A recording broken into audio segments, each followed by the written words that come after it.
Hi there, this is Kevin Patton with a brief audio introduction to episode number 44 of the A&P Professor podcast, also known as TAPP Radio, an audio roundup and rodeo for teachers of human anatomy and physiology.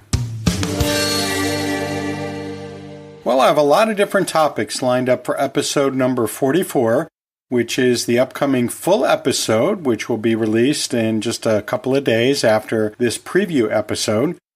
First off, I'm going to take a quick look at anatomical right as opposed to anatomical left and explore my whole problem with figuring out my left and right. And then we're going to talk about semi-identical twins. I had never heard of those before, but they exist.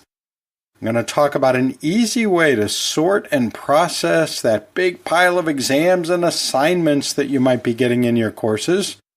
I'm also going to talk a little bit about using stickers for student feedback.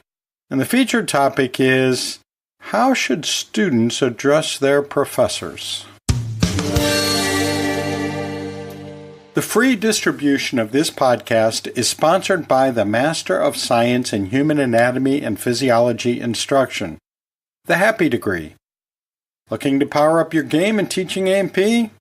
Do you have colleagues that might benefit from more training?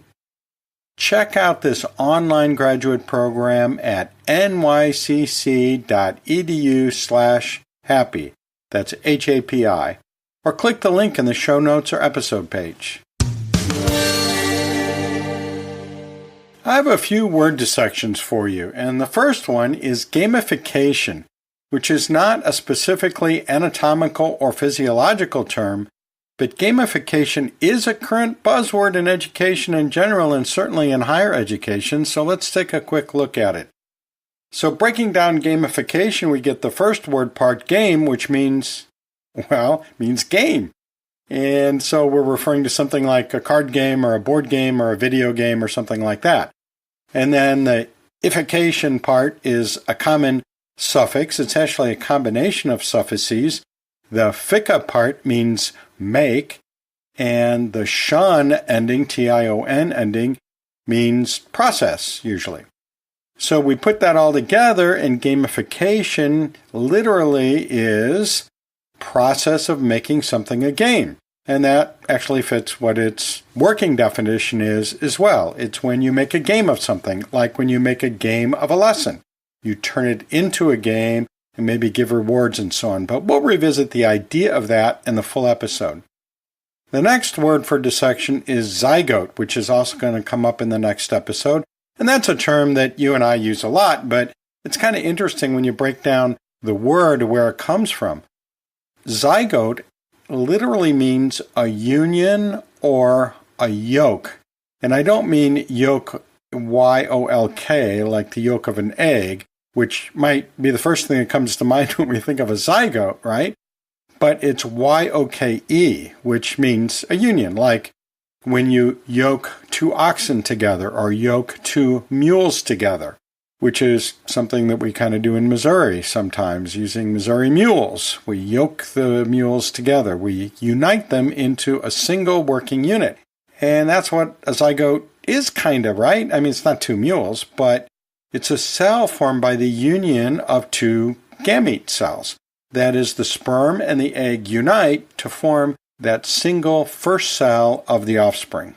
Zygote, a union, or yolk. Our next word to dissect is tripolar. And we're going to be talking about a tripolar spindle, which sounds weird, and it is. We're going to be talking about that in the full episode, so you'll have a clear idea of what it is. But tripolar, I think you can figure out. I know you can figure that out, but it's kind of fun to dissect things, right? So tri means three, and the pole end of it means a pole. That means the end of something. And AR ending means relating to. So it's relating to something with three poles. And normally when we look at the spindle apparatus in a cell during some type of cell division, we see that it's bipolar, really. It's got two poles. But we're going to talk about a tripolar spindle apparatus. Yeah, I told you it was weird. So you're just going to have to wait for the full episode to hear about that. Our next word is pronucleus. Pro is a word part that means before or early, at least in this case that's what it means. And then nucleus, boy, that's in a lot of different terms throughout science, chemistry and biology and all kinds of things. And nucleus literally means kernel, so of course that's referring to a central structure, in this case, a central structure in a cell. So it's an early version of a nucleus, if we put that all together. That's what it means literally, and the term pronucleus, its working definition, usually refers to either the sperm or the egg nucleus that forms and eventually unites to form the nucleus of the zygote, which I just mentioned is the first whole cell of the offspring. Another word that I want to mention that I think we're all familiar with, but I'm going to be using it time and again in the next episode, and I want to make sure we're all on board. And I love translating Latin-based terms, so we're going to do it. Locus. Locus is Latin for place. So in science, when we want to sound all sciencey, instead of saying this place or that place, we'll say this locus or that locus, and then people think that we're really smart scientists. And our last word dissection is blastocyst. Blasto is a word part that means bud or sprout in the sense of an early growth structure. And then the cyst part of the word literally means pouch. And of course, the essential nature of a pouch is that it's hollow. That's what makes a pouch, right? Is that it's hollow. So you put that together, blastocyst, and that is a pouch that is really a bud or a sprout. And that's if we translate it literally. But of course, blastocyst, in terms of the way we use it, refers to a stage of a developing embryo that implants in the uterine wall, and it consists of a hollow ball, so there's the pouch part of it. It consists of a hollow ball of cells plus an inner cell mass, which is the bud or sprout part of it. This podcast is sponsored by HAPS, the Human Anatomy and Physiology Society, promoting excellence in the teaching of human anatomy and physiology for over 30 years. Go visit HAPS at theapprofessor.org/HAPS. That's HAPS. I have a book recommendation for you from the A&P Professor Book Club. This one is called Stiff: The Curious Lives of Human Cadavers, written by Mary Roach. Now, this was brought to mind recently by a tweet from my friend Krista Rumpolsky, and she was tweeting about the possibility of using it in an assignment for her A&P students, and she wanted to get some input and discussion around that.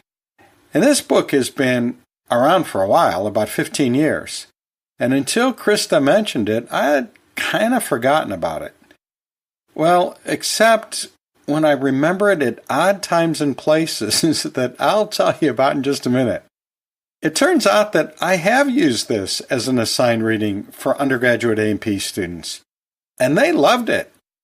What I did was I asked them to read it and then write a couple of pages about what in the book struck them the most.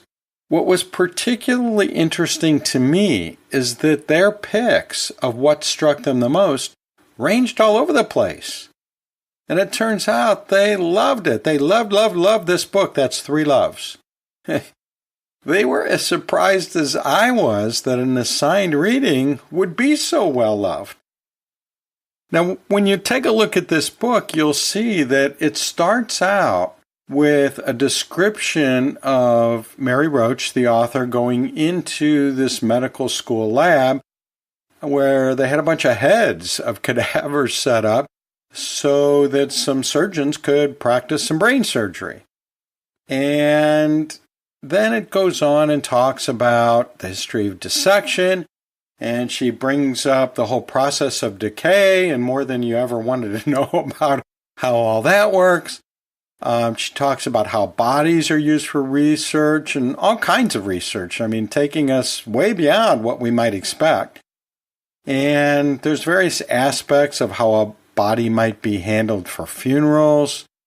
She discusses what exactly is the point of death. At what moment are we dead? And all of the problems and issues surrounding that question.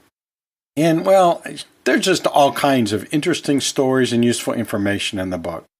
Now, one of the things I like about Mary Roach's books, and I've read several of them, relates to today's featured word of the day on dictionary.com, at least for the day that I'm recording this.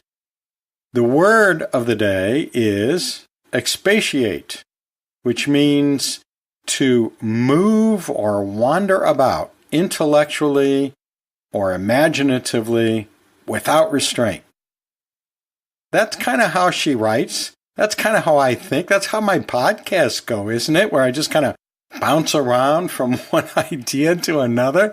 So no wonder I like Mary Roach's writing, because she kind of writes like I think, kind of all over the place, just wandering here and there. Now, I'm thinking that 15 years after I read the book, I probably ought to read this book again. So I'm going to do that. It's on my list.